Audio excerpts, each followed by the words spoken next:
There's a story about a boy who was taken to Mass every Sunday, and he used to quite like going. He loved the singing, and he liked seeing other people, he liked the prayers, and he didn't mind the homily too much.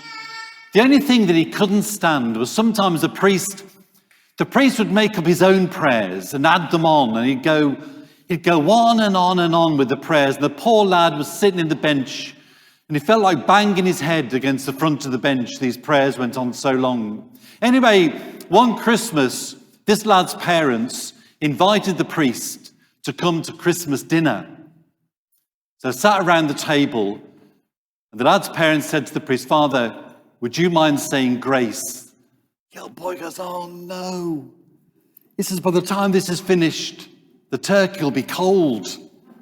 Anyway, the priest starts a grace, and he says, "Father, bless this family, bless this food, and bless this Christmas.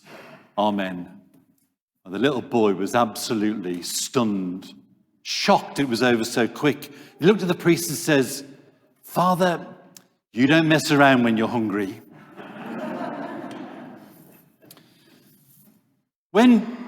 What gives us a sense of urgency? When are those moments when we don't mess around?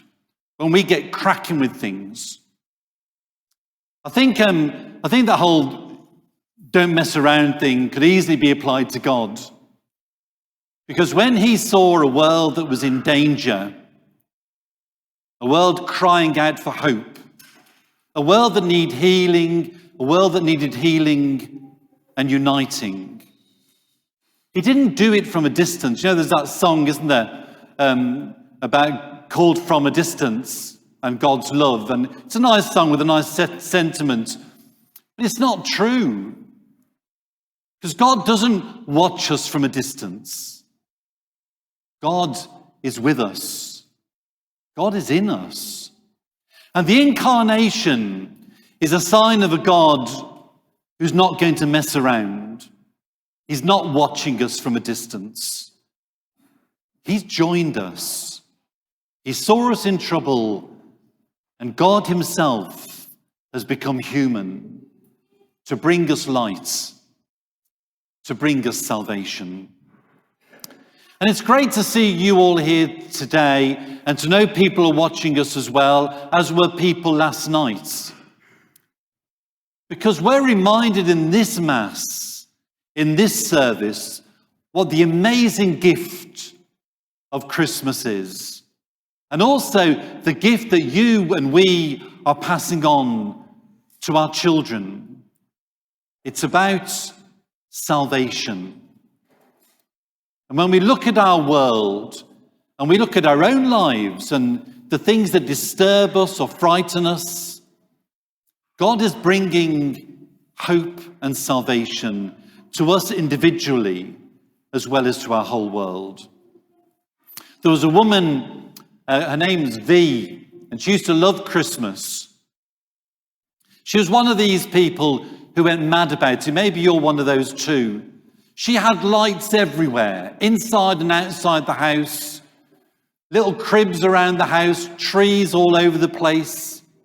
She loved it. She loved going to Mass, singing carols.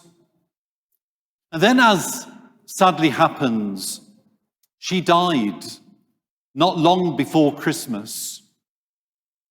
And we're remembering people today too who've died recently. And somebody said to her husband, they said to him, "Isn't Christmas going to be unbearable for you after the death of V?" And he says, "Actually, you've got it the wrong way round. V's death will be unbearable without Christmas."